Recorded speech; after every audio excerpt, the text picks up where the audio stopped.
Welcome to my channel Snehal Rajput. कहानी बहरूपिया भाग 13। बाहर झांक रहे थे, वो पैर गीली जमीन पर पड़ा और उसका गहरा निशान वहां छप गया। यही था वो कत्ल जहां से हमारी कहानी शुरू हुई थी, जिसकी जानकारी सब इंस्पेक्टर निखिल दवे ने फ़ोन पर डीएसपी उदय सिंह चौहान को दी थी। अनुष्का की आंखें खुली। सुबह हो चुकी थी। वो अंगड़ाई लेती हुई उठ बैठी और याद करने लगी। अजीब सा सपना था वो। एक जाना पहचाना सा घना जंगल था, जैसा उसके अपने शहर के बाहरी हिस्से में है। वैसा ही वो सरपट पेड़ों के झुरमुट के बीच भाग रही थी।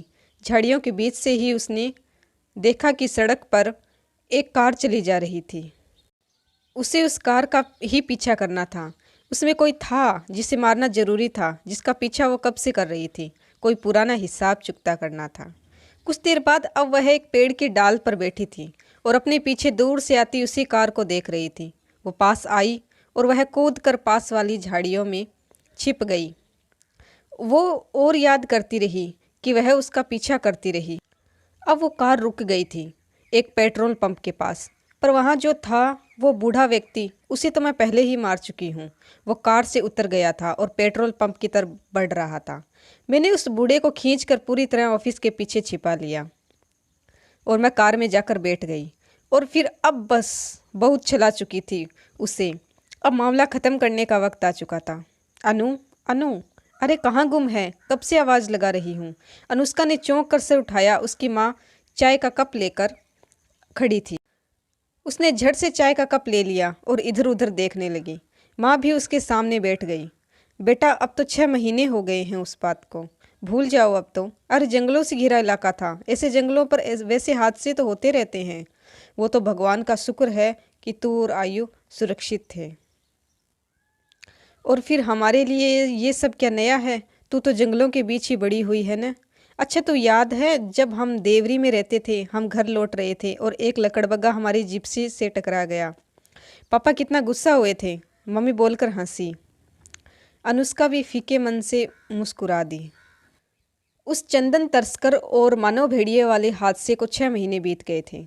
उस रात जब अनुष्का का फ़ोन बजने की वजह से उन डकैतों का ध्यान उसकी तरफ हो गया था, वो उसकी माँ का ही फ़ोन था। वो बदमाश घर का दरवाज़ा तोड़कर अंदर आ गए थे। वो उसे मारने ही वाले थे जब न जाने कहाँ से एक भेड़िया मानव बीच में कूद पड़ा था और उन सबको मार डाला था। अनुष्का जानती थी कि वो भेड़िया मानव और कोई नहीं बल्कि इतने दिनों से उसके साथ रह रहा उसका पालतू कुत्ता शेडो ही था। बात यहीं तक रहती तो वो इस सदमे को सहन कर लेती, पर और भी बड़ा सदमा तो कुछ देर बाद ये देखकर लगा कि चांद छिपते ही वह इंसानी रूप में आ गया था।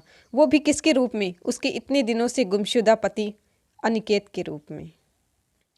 वो इसके आगे कुछ भी समझ पाती इससे पहले फिर से चांद निकल आया था और सामने पड़ा अनिकेत एक बार फिर अपने भेड़िया मानव वाले रूप में लौट आया था। वो उस पर हमला करता या नहीं ये वो कभी जान ही नहीं पाई, पर क्योंकि उसी वक्त हाथों में मसाले और दूसरे हथियार लेकर भारी संख्या में गांव वाले वहां पहुंच गए थे।